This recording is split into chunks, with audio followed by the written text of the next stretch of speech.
जय श्री राधे भक्तों। कल्याण वृष्टि स्तोत्र या षोडशी कल्याण स्तोत्र भगवत पाद श्रीमद आदि शंकराचार्य जी द्वारा विरचित षोडशी श्री विद्या के मूल मंत्र के प्रत्येक अक्षर पर आग्रत है। इसमें 16 श्लोक हैं। गुरुमुख से षोडशी श्री विद्या के मंत्र प्राप्त साधक इसका प्रतिदिन पाठ करें तो उनका परम कल्याण अवश्यंभावी है। आज हम आपके लिए वही कल्याण वृष्टि स्तव या षोडशी कल्याण स्तोत्र यहाँ पर लेकर आए हैं हिंदी में। तो चलिए शुरू करते हैं। अम्ब अमृत से परिपूर्ण कल्याण की वर्षा करने वाली एवं लक्ष्मी को स्वयं वरण करने वाली मंगलमयी दीपमाला की भांति आपकी सेवाओं ने आपके चरण कमलों में भक्ति रखने वाले मनुष्यों के मन में क्या नहीं कर दिया, अर्थात उनके समस्त मनोरथों को पूर्ण कर दिया।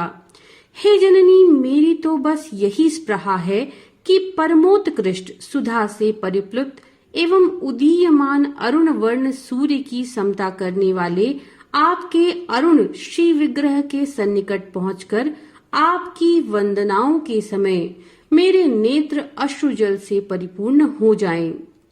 हे माँ, प्रभुत्व भाव से कलुषित ब्रह्मा आदि कितने ही देवता हो चुके हैं जो प्रत्येक युग के प्रलय से अभिभूत हो गए हैं, अर्थात नष्ट हो गए हैं, किंतु एक वही व्यक्ति स्थिर सिद्धि युक्त विद्यमान रहता है जो एक बार आपके चरणों में प्रणाम कर लेता है।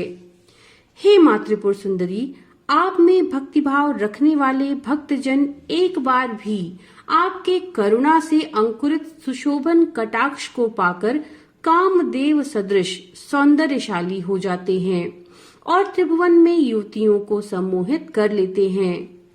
त्रिकोण में निवास करने वाली एवं 3 नेत्रों से सुशोभित माता हे त्रिपुर सुंदरी, वेद ह्रीमकार ही आपका नाम बतलाते हैं।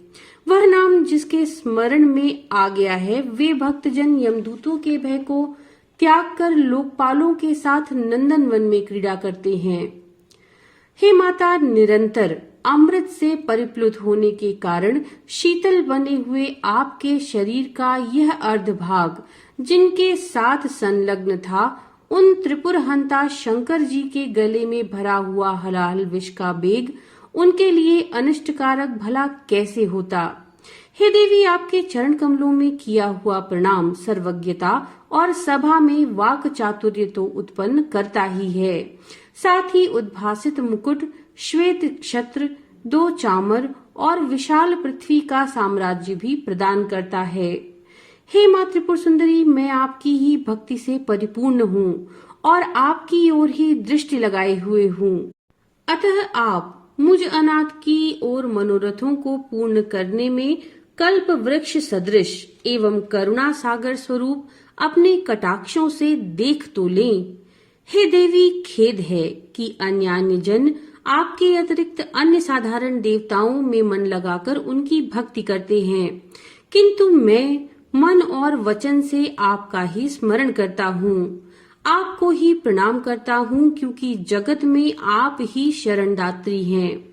हे मातृपुर सुंदरी, यद्यपि आपके नेत्रों के देखने के लिए बहुत से लक्ष्य वर्तमान हैं, तथापि किसी प्रकार आप मेरी ओर दृष्टि डाल दें, क्योंकि निश्चय ही मेरे समान करुणा का पात्र न कोई पैदा हुआ है, न हो रहा है और न ही कभी होगा। त्रिपुर में निवास करने वाली माँ ह्रीं ह्रीं इस प्रकार प्रतिदिन जप करने वाले मनुष्यों के लिए इस जगत में क्या दुर्लभ है। माला, किरीट और उन्मत्त गजराज से युक्त उन माननीयों की तो स्वयं लक्ष्मी जी ही सेवा करती हैं।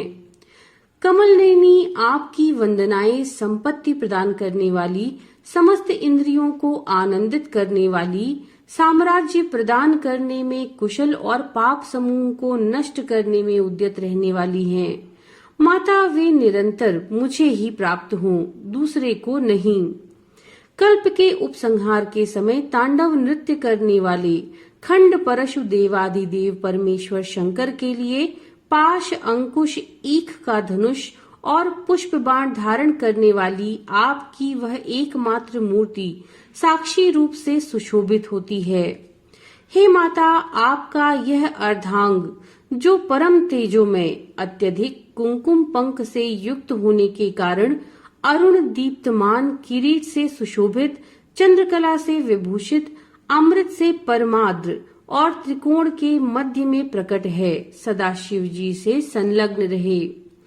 कमल पर निवास करने वाली हे सुंदरी माता, ह्रींकार ही आपका धाम है, वही आपका नाम है और वही आपके तेज से उत्पन्न हुए आकाश आदि के क्रमशः परिणत जगत का आदि कारण है, जो ब्रह्मा विष्णु आदि की रचित पालित वस्तु बनकर परम सुख देता है।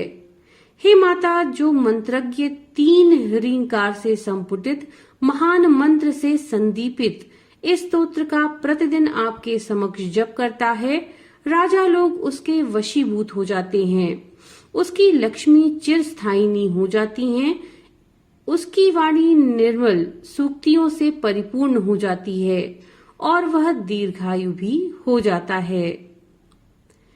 इति कल्याण वृष्टि स्तवः। नमो नारायण।